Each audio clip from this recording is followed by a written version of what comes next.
So this is me installing a set of double doors in a basement bedroom.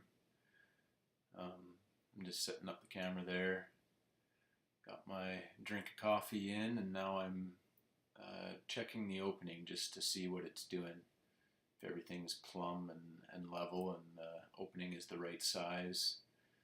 Double checking everything. And now I'm gonna pre-shim the RO, so I'm putting up spacer blocks right now. So I just kind of shrink up the RO so it's a little bit closer in, and I can fine tune it just with one shim in each spot, really. So I did one at the top in each corner and then one at the bottom in each corner, and then I'm able to put the jamb in place and getting it in there. And at this point I kind of lock in the top with one shim each, and then I'll put one on the back side, and then I'll check to make sure it's level, that each side of the jamb is at the same height, so that when I go to hang the doors they're not racked or anything. That's really important, that you want to make sure that everything is level right across, and you want to make everything as level and plumb as you can, because it makes everything go that much smoother. And so now that I've kind of set everything, I've pre-drilled and I'm putting a screw in right at the shims at the very top there, so it's nice and solid. And I'm also putting shims in, or screws in at the very bottom, sorry. And that one I think I had a little bit of trouble with, and the concrete was quite a bit out of level, so I had to chip away at some of that.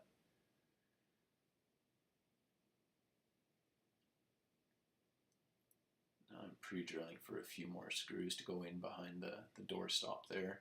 I didn't put them in yet. I'll hang the doors first, and then when I get them in there, that allows me to make any adjustments that I need. So yeah, I guess important to note is that I didn't put any shims or anything where the hinges go, because that allows you to do your adjustments once the door's hung.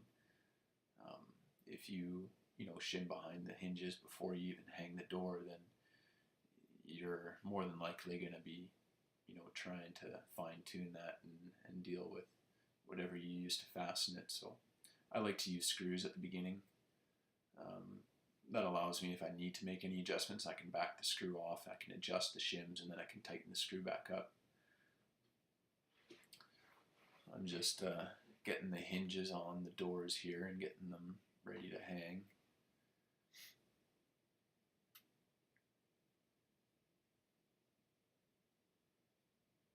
Once I get them kind of in the rough place, I've got an airbag that I use to bring it up and bring it in alignment. That works really good. It allows me to free up my hands to get the screws going. So that one's hung. I'll hang the second one, get the airbag under there, bring it up to height, and I'll put one screw in each hinge plate until I've got them all in place, and then I'll go and fill in the rest. Grab a few more screws there. So now the doors are hung, and I'm just checking the reveals to see what the doors are doing. Grabbing some shims, and now it's just a matter of checking and tweaking. So if one of the doors is low, I'll put a shim just under the bottom hinge, and that'll bring the reveal at the bottom between the two doors in closer, and it'll also bring the top of the door up if it needs to be brought up to align. And then also another key point to shim your doors is directly above the top hinge, so that'll bring the top reveal in closer and bring the top of the door down to help with any alignment issues. And then once I've kind of got that set, I'll put in a few more shims, and then I'll fill in with the screws where I pre-drilled previously.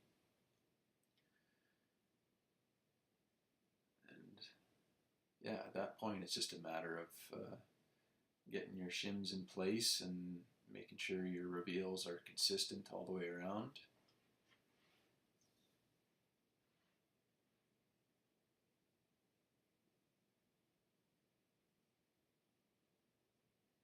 I like to use a lot of shims. It's You can never have too many shims, and it's just nice to know that your jams are rock solid and they're not going to go anywhere.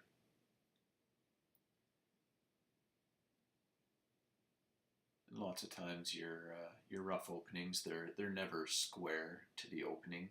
So sometimes you'll put a shim in, but it'll be gapped on the other side. So you got to use a shim from the back side, or sometimes you got to double them up just to compensate for if the 2x4's got a twist in them or anything.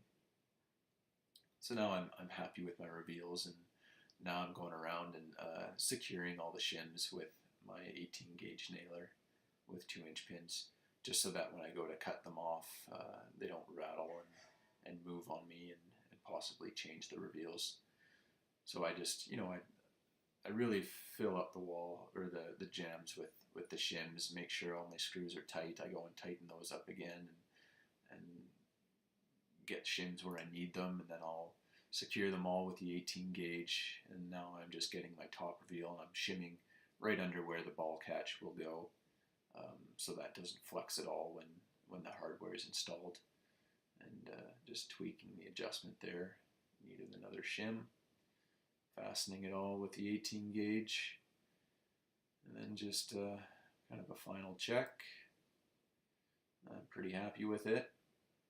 So using my Multi-Master and cutting off all the shims.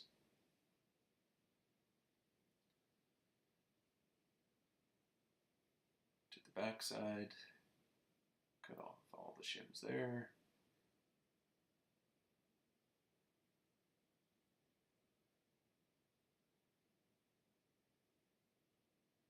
And that about does it.